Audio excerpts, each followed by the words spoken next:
रतनपुर गांव में रामू और उसकी पत्नी मालती एक साथ रहा करते थे। रामू एक लकड़हारा था, मगर उसके दिल में लालच बहुत ज्यादा था। वह हर वक्त इसी सोच में लगा रहता कि कौन सी चाल चले जिससे ढेर सारा धन कमाया जा सके।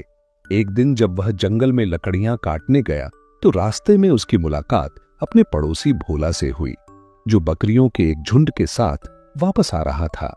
रामू को ताज्जुब हुआ। भोला की हालत कुछ बदली बदली सी लगी।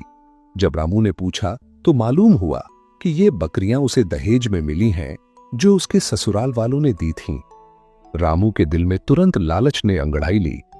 वह कुल्हाड़ी संभालता हुआ सीधा घर वापस आ गया।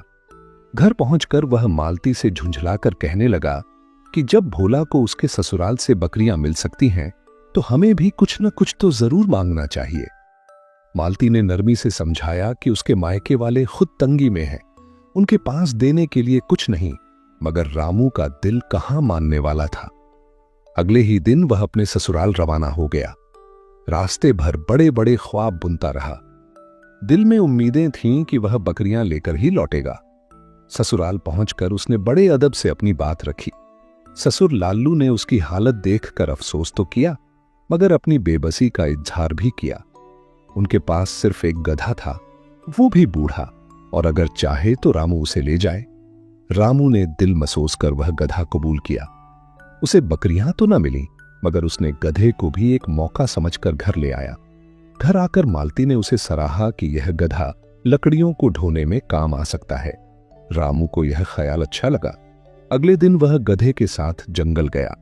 जल्द ही गांव के लोग उसके गधे की मेहनत और ताकत के कायल हो गए। गणेश्याम ने तो उसे खरीदने की पेशकश तक कर दी, मगर रामू ने इनकार कर दिया। उसने कहा कि यह गधा उसके ससुर की निशानी है। इधर भोला और गणेश्याम के बीच गधों की बातचीत शुरू हो गई। गणेश्याम का गधा कद काठी में बड़ा था, मगर बेहद आलसी। वह सारा दिन खाता और काम के वक्त हड्डियां दुखने का नाटक करता। दूसरी तरफ गांव की जिंदगी रोजमर्रा की छोटी छोटी बातों से भरपूर थी। जब भोला और गणेश्याम एक दिन घर लौटे तो भोला की पत्नी सुलेखा उसका इंतजार करती मिली। सुलेखा के चेहरे पर फिक्र थी और भोला उसे गणेश्याम से मिलवाता है। इधर गणेश्याम मजाक में अपनी पत्नी और गधे की सुस्ती की समानता बयान करता रहा। सब बातचीत के बाद गणेश्याम अपने गधे समेत वापस चला गया। अगली सुबह फिर वही मामूल दोहराया गया। गणेश्याम अपने गधे पर भारी बोरियां लादने लगा और गधा हंसपे आदत चीखने चिल्लाने लगा। उसकी आवाजें सुनकर भोला वहां पहुंचा। उसे सब पता था, लिहाजा उसने गणेश्याम की मदद की और कहा कि आज उसका गधा आराम करे। गणेश्याम के दिल में शक था और वह समझ चुका था कि उसका गधा रोज यही नाटक करता है। शाम को दोनों दोस्त गधों की शिकायत करते हुए वापस लौटे। तब तय किया गया कि अगले दिन गधे को सबक सिखाया जाएगा। अगली सुबह गणेश्याम ने फिर से गधे पर बोरियां रखीं। गधे ने हमेशा की तरह चीखना चिल्लाना शुरू किया। भोला फिर से आया और मशविरा दिया कि गधे को बोरियों समेत यूं ही खड़ा छोड़ दो।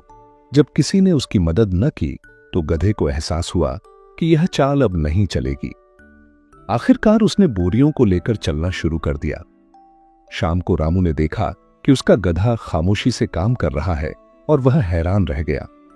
भोला ने मुस्कुराकर कहा कि कभी कभी किसी सुस्त को सख्त सबक देना जरूरी होता है। अब यह रोज नाटक नहीं करेगा।